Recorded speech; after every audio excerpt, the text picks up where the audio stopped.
Welcome to the Explainer, the Titanic. It's a name that instantly brings to mind romance, incredible grandeur, and ultimately one of the absolute most famous tragedies in human history. But today, we're actually moving past the cinematic myths. We're skipping the romanticized folklore. Instead, we're going to conduct a complete autopsy of a disaster. We're going to dissect the precise mechanical and human failures that sent the world's greatest ship straight to the bottom of the Atlantic. Listen to this. This ship is unsinkable. The vice president of the White Star Line actually stood up in front of the public and made this incredibly confident declaration. It's just loaded with dramatic irony, right? And it serves as the absolute perfect hook for a story, especially when you consider the cold reality that just days after these words were spoken, his absolute masterpiece would be resting in pieces at the bottom of the ocean. Okay, let's dive into this. Part 1, the unsinkable hubris. So, when the RMS Titanic set out on its maiden voyage from Southampton to New York back on April 10th, 1912, it wasn't just a passenger ship. It was literally the absolute pinnacle of human engineering. Back then, in 1912, it cost $7.5 million to build. Now, if we adjust that figure for inflation, we're talking about a $400 million behemoth today. This was an absolutely enormous financial undertaking, perfectly designed to carry everyone from the world's most renowned industrialist all the way to hopeful immigrants just seeking a better life. And you know where that astronomical budget went? Directly into some truly unprecedented luxury. It's honestly hard to even wrap your head around some of these amenities.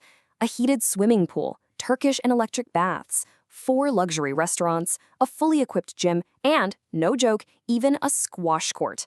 Add in the stained glass mirrors and this incredibly ornate wood paneling, and the Titanic felt vastly more like a floating 5-star hotel than a ship traversing the wild Atlantic. And that's the problem. This extreme opulence effectively blinded both the wealthy public and the crew to the harsh, unforgiving realities of the ocean. But the ocean, well, it doesn't care about luxury. Part 2, Anatomy of a Collision. Now, what's really interesting about this slide is that to truly comprehend the disaster, we need a quick spatial map of the ship. Just keep these orientations in mind as we go forward. The bow is the very front of the ship. The stern is the rear section. The keel is that protruded underside, and the hull is the main body. We'll need to know exactly how these interlocked as the crash actually unfolded. Okay, so in the days leading up to the crash, on April 12th and 14th, the ship actually received multiple warnings from other vessels about heavy ice in their path. Yet, completely ignoring these clear warnings, the crew maintained a dangerously fast speed of 21.5 knots. That's roughly 40 kilometers per hour. And because of that speed, we face the sheer physics of the collision, a 1.5 million-ton iceberg slamming against a steel ship. You might be wondering, how can frozen water tear through solid metal? Well, the ice cubes from your freezer can't, for sure, but an iceberg measuring 200 by 400 feet, that is literally the size of a football field. It absolutely can. Its massive weight and momentum acted exactly like a metal car crashing into a solid wooden tree, causing immediate massive structural deformation to the steel. So exactly how did the Titanic's famous safety features fail? Analytically, it breaks down like this. The iceberg actually didn't hit head-on. Instead, it grazed the right side of the ship, which completely bypassed the protective double-bottom hull. It just tore a dent right along the side, breaching 6 watertight compartments. Now, the ship was brilliantly engineered, sure, but it was only designed to survive up to 4 compartments flooding. 6 meant it was mathematically impossible to stay afloat. When Captain Edward Smith and architect Thomas Andrews went down to inspect the damage, they quickly realized their so-called unsinkable ship was doomed. And that sudden, terrifying realization plunges us right into part 3, chaos in the freezing dark. Let's move to and see how this builds, because on that freezing, moonless night of April 14th, with almost zero visibility, the timeline of this disaster moved with horrifying speed. Just imagine being Lookout Frederick Fleet up in the crow's nest, right? Freezing winds are just tearing at your eyes, and you're desperately trying to spot dark ice in total pitch blackness. At 11:39 p.m., Fleet finally spots the iceberg. Just 1 single minute later, at 11:40, they collide. By midnight, desperate distress calls begin going out. At 2:05 a.m., the final lifeboat is lowered into the water, and at 2:20 a.m., the massive ship snaps in two and sinks. It took less than 3 hours for the greatest marvel of the sea to completely vanish. Now, the true tragedy here really lies in some stark, devastating math. There were roughly 2,200 passengers on board, but the total lifeboat capacity? That was only meant for about 1,200 people. The White Star Line literally assumed lifeboats were largely unnecessary because, well, the ship itself was considered a giant lifeboat. And what that meant is that over 1,000 people were mathematically condemned before they ever even left the dock. But here's the thing. That corporate hubris trickled right down to the passengers, making things even worse. The very first lifeboat lowered into the water had a capacity of 65 people, but only 28 got in. Why? Because the company had heavily marketed the ship as unsinkable, so passengers initially flat out refused to evacuate.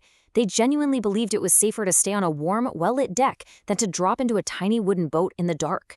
And that resulted in half-empty boats fleeing the sinking ship. Eventually, though, once the front bow dipped completely underwater and those giant rear propellers surfaced into the night air, the terrible reality fully set in. Listen to this harrowing eyewitness account. The end was chaotic. Everybody was crying, praying, trying to get into the few lifeboats. Absolute pandemonium reigned as people started fighting for a seat, fully realizing that 1,000 of them were going to be left behind. For the 1,500 people who went down with the ship or jumped into the water, this number became their fatal reality. The ocean temperature was -2 degrees Celsius. Most of the victims didn't actually die from drowning. They succumbed to hypothermia within mere minutes of hitting that freezing water. So the crucial point is, how could something this catastrophic actually happen? Part 4. A chain of fatal errors. When you really dig into the blame, it becomes incredibly clear that this wasn't just some random stroke of bad luck against an iceberg. No, it was a rapid cascade of terrible human errors. Multiple ice warnings were blatantly ignored just to maintain speed. Shockingly, Captain Smith actually canceled a scheduled safety drill on the exact day of the collision. When the iceberg was finally spotted, steersman Robert Hitchens panicked and accidentally turned the ship right instead of left. And pushing all of this behind the scenes was White Star Line chairman Bruce Ismay, who reportedly stuffed warning notes right into his pocket to ensure the ship didn't slow down, because he was absolutely desperate to break a transatlantic speed record. It was a deadly cocktail of immense corporate pressure and shocking incompetence. And perhaps the absolute most frustrating piece of evidence is this exact warning sent over the radio. Watch out, there are a lot of icebergs in the ocean here. This message was sent by a nearby ship, the SS Californian, just an hour before the Titanic's crash. Tragically, it was brushed off. What makes that warning so incredibly haunting is that the SS Californian was only 37 kilometers away. They were so close that passengers on this Titanic's deck could literally see their lights on the horizon. But the Californian's radio operator, he had turned off the radio for the night to get some sleep. And when crew members saw the Titanic firing distress rockets, Captain Stanley Lord just dismissed them.